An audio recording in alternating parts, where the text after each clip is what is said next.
Once upon a time, there was a beautiful boy called Naruto Uzumaki. He was on the way to see his brother Hector Smith when he decided to take a shortcut through Slippery Jam Park. It wasn't long before Naruto got lost. He looked around, but all he could see were trees. Nervously, he felt into his bag for his favorite toy, Donkey. But Donkey was nowhere to be found. Naruto began to be panicked. He felt sure he had packaged Donkey. To make matters worse, he was starting to feel hungry. Unexpectedly, he saw a slippery owl dressed in a red t-shirt disappearing into the trees. How odd, thought Naruto. For the want of anything better to do, he decided to follow the peculiarly dressed owl. Perhaps it could tell him the way out to the forest. Eventually, Naruto reached a clearing. He found himself surrounded by houses made from different sorts of food. There was a house made from cucumbers, a house made from donuts, a house made from pizzas, and a house made from fruit gums. Naruto could feel his tummy rumbling. Looking at the houses did nothing to ease his hunger. "Hello!" he called.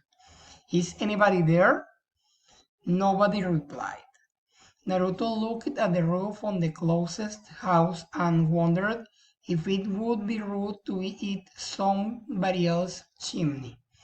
Obviously, it would be impolite to eat a whole house, but perhaps it would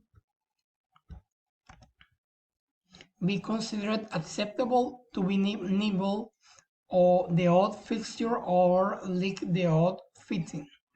In a time of need, a cackle broke through the air, giving Naruto a fright. A witch jumped into the space in front of the houses. She was carrying a cage. In that cage was Donkey. "Donkey!" shouted Naruto. He turned to the witch. "That's my toy." The witch just shrugged. "Give Donkey back," cried Naruto. "Not on your kneeling," said the witch. "At least let Donkey out of that cage." Before she could reply, three slippery owls rushed in from a footpath on the other side of the clearing. Naruto recognized the one in the red t-shirt that he'd seen earlier. The witch seemed to recognize him too. "Hello, Big Owl," said the witch. "Good morning." The owl noticed Donkey. "Who is this?" "That's Donkey," explained the witch. "Oh, Donkey would look lovely in my house. Give it to me," demanded the owl. The witch shook her head. "Donkey is staying with me." Excuse me," Naruto interrupted. "Donkey lives with me, and not in a cage." Big Owl ignored him. "Is there nothing you'll trade?" he asked the witch. The witch thought for a moment, then said, "I'd like to be entertained. I'll release him to anybody who can eat a whole front door." Big Owl looked at the house made from fruit gums and said, "No problem, I could eat an entire house made from fruit gums if I wanted to." "That's nothing," said the next owl. "I could eat two houses." "There's no need to show off," said the witch. "Just eat one front door and I let you have Donkey." Naruto watched, feeling very worried. He didn't want the witch to give Donkey to Big Owl. He didn't think Donkey would like living with a slippery owl away from his house and all his other toys. The other two owls watched while Big Owl put on his bill and withdrew a knife and fork from his pocket. "I'll eat this whole house," said Big Owl. "Just you watch." Big Owl pulled off a corner of the front door of the house made from dough-nuts. He gulped into down smiling and went back for more, and more, and more. Eventually, Big Owl started to be bigger, just a little bit bigger at first. But after a few more fork fruits, dough-nuts, he grew to the size of a large snowball, and he was as very big as round. I don't feel too good," said Big Owl. Suddenly he started to roll. He hit wood ground so round that he could no longer balance. "Help!" he cried, as he rolled off a slope into the forest. Big Owl never finished eating the front door made from dough-nuts, and Donkey remained trapped in the witch's cage. Average Owl stepped up and approached the house made from pizzas. "I'll eat this whole house," said Average Owl. "Just you watch." Average Owl pulled off a corner of the front door of the house made from pizzas. She gulped it down smiling and went back for more and more. After a while, Average Owl started to look a little squeezy. She grew greener and greener. A woodcutter walked into the clearing. "What's this bush down here?" he asked. "I'm not a bush, I'm an owl," said Average Owl. "It talks!" exclaimed the woodcutter. "Those talking bushes are the worst kind. I'd better take it away before somebody gets hurt." "No, wait!" cried Average Owl, as the woodcutter picked her up, but the woodcutter ignored her cries and carried the owl away under his arm. Average Owl never finished eating the front door made from pizzas, and Donkey remained trapped in the witch's cage. Little Owl stepped up and approached the house made from fruit gums. "I'll eat this whole house," said Little Owl. "Just you watch." Little Owl pulled off a corner of the front door of the house made from fruit gums.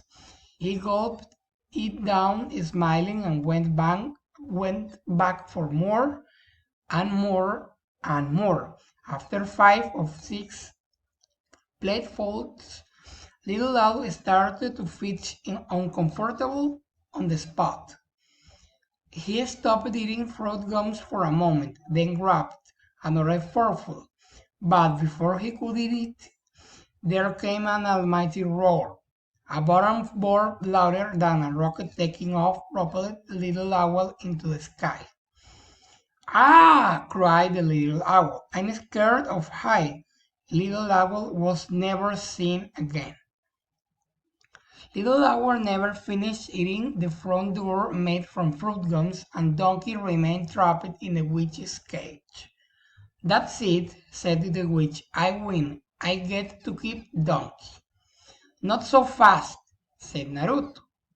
"There's still one front door to go, the front door of the house made from cucumbers. And I haven't had turn yet." "I don't have to give you a turn," gloated the witch. My game, my rules." The woodcutter voice carried through the forest. "I think you should give him a chance. It's only fair." "Fine," said the witch, "but you saw what happened to the owls. He won't last long." "I'll be right back," said Naruto. "What?" said the witch. "Where's your sense of impatience? Thought you wanted the donkey back." Naruto ignored the witch and gathered a healthy pile of sticks. He came back to the clearing and started a small campfire. Carefully, he broke off a piece of wood door of the house made from cucumbers and toasted it over the fire. When it had cooked and cooked just a little, he took a bite. He quickly devoured the whole piece. Naruto sat down on a nearby log. "You failed," cracked the witch. "You were supposed to eat the whole door." "I haven't finished," explained Naruto. "I am just waiting for my food to go down." When Naruto's food has digested, he broke off another piece of the door made from cucumbers. Once more he toasted his food over the fire and waited for it to cool just a little. He ate it at a leisurely pace, then waited to eat for digest. Eventually, after several sittings, Naruto was down to the final piece of the door made from cucumbers. Carefully, he toasted and it allowed it cool just a little. He finished his final course. Naruto had eaten the entire front door of the house made from cucumbers. The witch stamped her from angrily. "You must have tricked me," she said. "I don't reward cheating." "I don't think so," said a voice. It was the woodcutter. He walked back into the clearing, carrying his axe. "This little boy won't fair and square. And now, hand over donkey, or I will chop your broomstick in half." The witch looked horrified. She grabbed her broomstick and placed it behind her. Then, huffing, she opened the door of the cage. Naruto hurried over and grabbed Donkey, checking that his favorite toy was all right. Fortunately, Donkey was unharmed.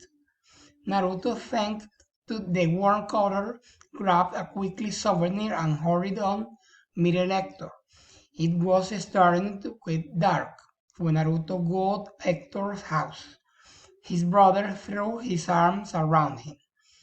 "I was so worried," cried Hector. "You're very late." As Naruto described his day, he could tell that Hector didn't believe him. So he grabbed a napkin from his pocket. "What is that?" asked Hector. Naruto unwrapped a doorknob made from doughnut pudding, he said. Hector almost fell off his chair. The end.